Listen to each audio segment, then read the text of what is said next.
Muli po, magandang gabi po sa inyong lahat. I have a confession to make. Dati po ito ha. Madali pong uminit ang ulo ko. Ayoko po noon sa mga mababagal at sa mga mababagal matuto.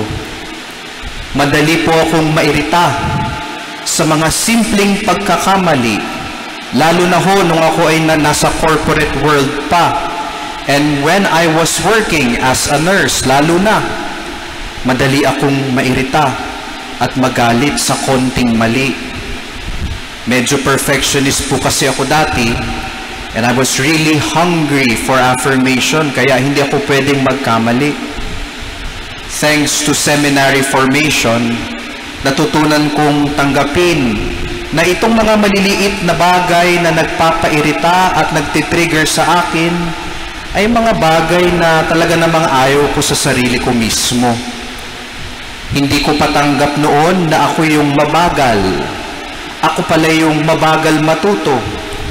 Ako yung takot magkamali. Ako yung people pleaser.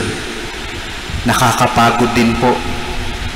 But when I learned how to forgive myself and embrace my weaknesses, of course, be aware of my weaknesses, learn from them, and then embrace them, I have also learned to be forgiving of others. Yung mga maliliit na bagay, pinapalagpas ko na. Just imagine kung hanggang ngayon daladala ko iyon bilang isang pari. Baka sabihin nyo, ang sungit-sungit ko naman. Madaling uminit ang ulo ko, pari ka pa naman. Hindi ba? I have learned to embrace those and learn from it. Hindi na ho madalas umiinit ang ulo ko. Sa mga ganitong pagkakataon lang, kapag gutom ako, alam po yan ng nanay ko at mga kapatid ko, kapag gutom na ako, minsan ho nagiging monster ako. Hungry, tsaka angry, very bad combination. Ang tawag doon, hangry. Nako po, malamang iba sa inyo ganun din.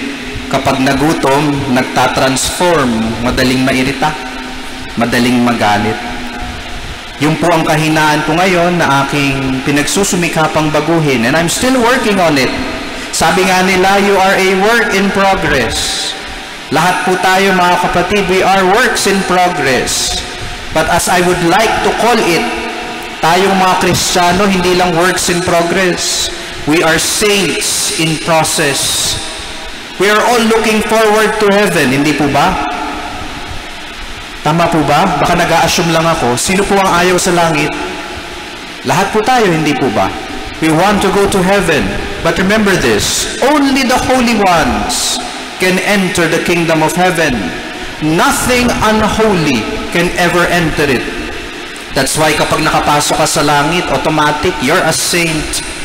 And so, we are in that process now of being transformed into a saint.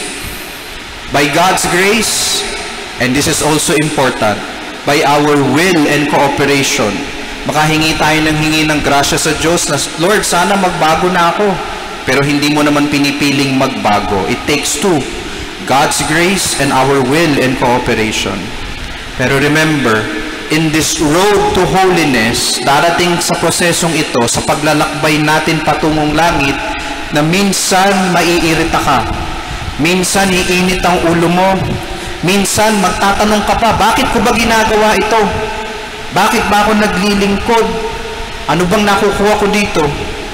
Saka magsasabi ka, ang hirap magpakabait, ang hirap magpakabuti, ang hirap palang maging Kristiyano, ang hirap maging banal. Sinasabi natin minsan, tama na, ayaw ko na. You know, just like Elijah in our first reading, he was just following the will of God. He was a prophet. Si Elias, tumatakbo palayo. Here is the context. Bakit siya tumatakbo? Kasi yung hari, tsaka yung reyna, King Ahab and Queen Jezebel, wanted him dead. Gusto siyang mamatay because he was a prophet, prophesying the truth, telling them kung ano yung mali nilang ginagawa because they were worshiping other gods. He was on the run. He got tired.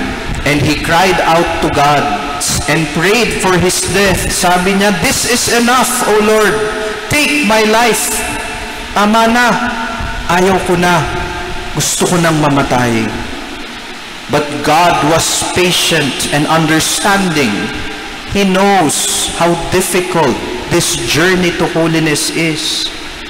Alam niyo mga kapatid, 3 bagay lang naman ang madalas na nagpapasuko sa atin sa daan patungong langit. At kapag naramdaman nyo itong 3 ito, dapat matik na kung paano kayo magre-react bilang Kristiyano. Here are the 3 things. Pagod, antok, at gutom. Pag naranasan natin yung 3 yan, be very careful, be very attentive. Una, kapag napagod ka, edi pahinga. Elijah was too tired, running away, exhausted in the journey. Anong ginawa niya? He needed to sit down under the shade of the broom tree. My dear brothers and sisters, when the road to holiness becomes too exhausting, rest for a while. Huwag kang sumuko. Magpahinga. Kaya lang naman tayo nauubusan ng hininga kasi hindi tayo nagpapahinga. At kung pinili nating magpahinga kung saan-saan at kung sino-sino lang ang ating hinihingahan, in English, we have to take a breather. But when we do that, where do we catch our breath? You know, in the Bible, especially in the Old Testament, breath signifies life. When we were created, it was the breath of God that breathed life into us. And so, my dear brothers and sisters, when we need to catch our breath, go back to the source. Pray. Gawin mong pahingahan ang Panginoon at ihinga mo sa Kanya ang laman ng iyong puso. You know, Elijah was brave enough and honest enough to express his heart to God in prayer. Gusto ko nang mamatay. Ayoko na. Kunin mo na ako. Sasabihin ng iba, brazen, makapalang muka. I don't think so. You know, God would rather have you talk to Him that way than not talk to Him at all. Marami sa atin, hindi na naman nagdadasal. Mas gugustuhin pa ng Diyos na kausapin mo siya ng ganung paraan kaysa hindi mo na siya kausapin at all. Our connection with God in prayer should be our rest, ang ating pahingahan.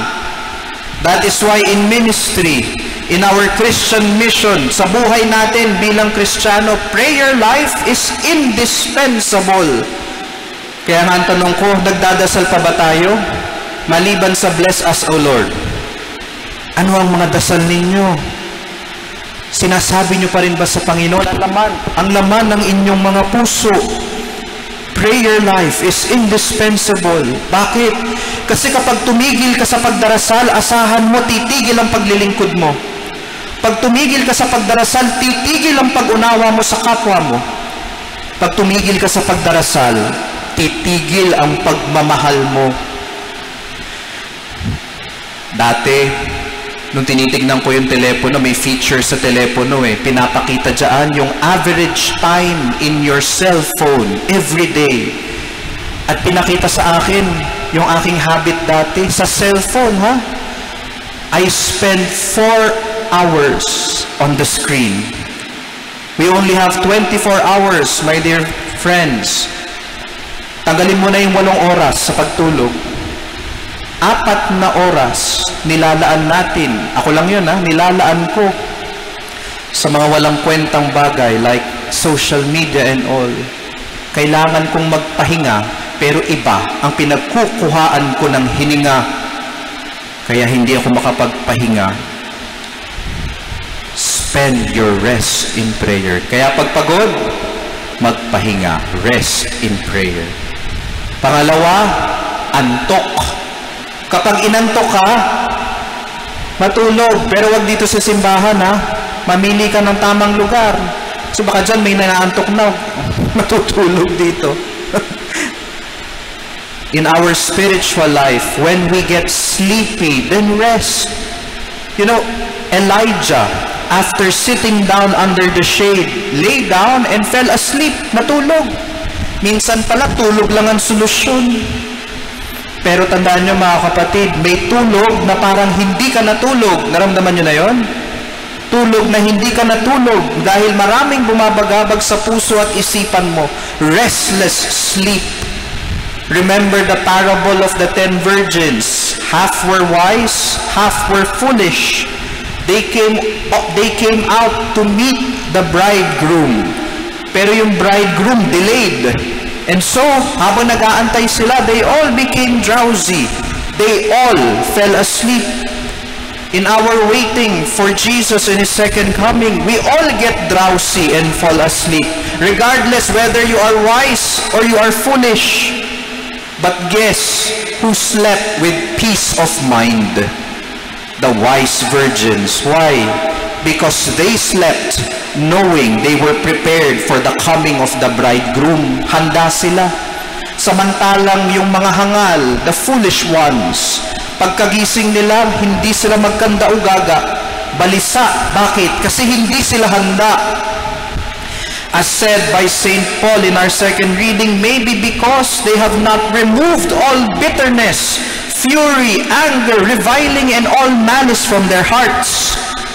And their unpreparedness, their foolishness, cost them eternal life. Tayo po ba mga kapatid, sa paglalakbay natin sa kabanalan, nakakatulog pa ba tayo ng mahimbing? O may bumabagabag sa iyo kasi may hindi ka mapatawad o hindi ka makahingi ng tawad? May bumabagabag ba sa iyo kasi alam mong may ninanakawan ka at nilalamangan kang kapwa? Kasi alam mong hindi ka handa at mas pinipili mo pa ang kasalanan kaysa, alam mo naman kung ano ang tama at mali. Aantukin tayo sa paghihintay, mga kapatid. Matulog. But when we sleep, make sure you have the peace of mind knowing that you are prepared, ready, whether for another day of journeying or for that day when your journey ends, whichever comes first. We should be prepared. Pagod, antok, at alam ko nararamdaman nyo na rin ito ngayon, gutom. Kapag nagugutom, wag dito ha, kumain. Elijah, after resting and sleeping, was woken up by the angel, given food to eat, saying, "Get up and eat, or else the journey will be too long for you." Kumain ka. Kung hindi, masyadong mahaba ang paglalakbay na ito. We become impatient, uncharitable, unchristian in our pilgrimage, hungry, because we do not eat. And we do not eat the right food for the trip. We bring food that perishes, finite food for our infinite hunger. No wonder we get hungry and hangry. We need the infinite food for our infinite hunger. Si Elijah, nung nagutom siya, the angel brought, hindi natin masyadong naintindihan o narinig, no? Pero specific yung dinalang pagkain sa kanya. Hearth cakes. Heart with an H sa dulo. Hearth cakes. Ano yun? Ito yung tinapay na niluto sa hearth. Ano yung hearth? Sa English, fireplace. Other words for it, fireplace. Sa atin, no, ang tawag doon, lutuan. Yung apuyan. No? Yung iba yata ang tawag doon, dapog. The fireplace in the house. The hearth is essential in every house. Bakit? Nasa gitna yan ng bahay. Lalo na kapag malamig, the family sits down in front of the hearth, not only to cook the food, but to get warmth, to get comfort. He was given cakes baked in the hearth. Tayo, mga kapatid, pag nagutom tayo sa ating paglalakbay, the Holy Spirit brings forth not hearth cakes, but heart cake. The bread of life in the Eucharist, the flesh of Jesus. You know, in the scientific investigations done in the many Eucharistic miracles. Alam niyo ba yung mga Eucharistic miracles? Yung Eucharistia, naging laman. Yung alak, naging dugo mismo. Eucharistic miracles. They took samples from different sources of these miracles. And you know, they found out that the blood type in all those miracles are the same. Meaning, one person. Ano yung blood type? AB. Rare blood type. And you know what's the most astonishing part? Under further investigation, the flesh that formed in the Eucharist was that of a human cardiac tissue. Alam niya ng mga doktor, meaning, pag sinabi mong cardiac, yan ay human heart tissue. The bread that He gives in the Eucharist for all of us, my dear brothers and sisters, is indeed a heart cake galing sa puso, where we get our food, where we get our warmth and our comfort, the infinite food for our infinite hunger, the bread of life that came from the heart of Jesus, the center of God's love and mercy. And what happened to that heart? Pierced and poured out for all of us. My dear brothers and sisters, mahaba at mahirap ang biyahe patungong langit, hindi madali. The Israelites took 40 years to reach the promised land.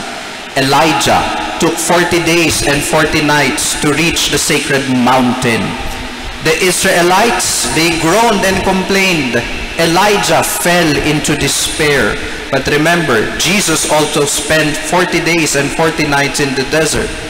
But He conquered every temptation to show us that we can do it as well in our journey towards heaven. Hindi madali at sigurado aabutan tayo ng pagod, ng antok at ng gutom. Why? Because we are works in progress, saints in process. Kaya kapag napagod, magpahinga. Breathe in the breath of God in prayer. Kapag inantok, matulog, but sleep in peace, knowing that you are prepared and ready. And finally, kapag nagugutom, eat. But eat the bread of life, the only food that will sustain us in our infinite hunger for God. Amen.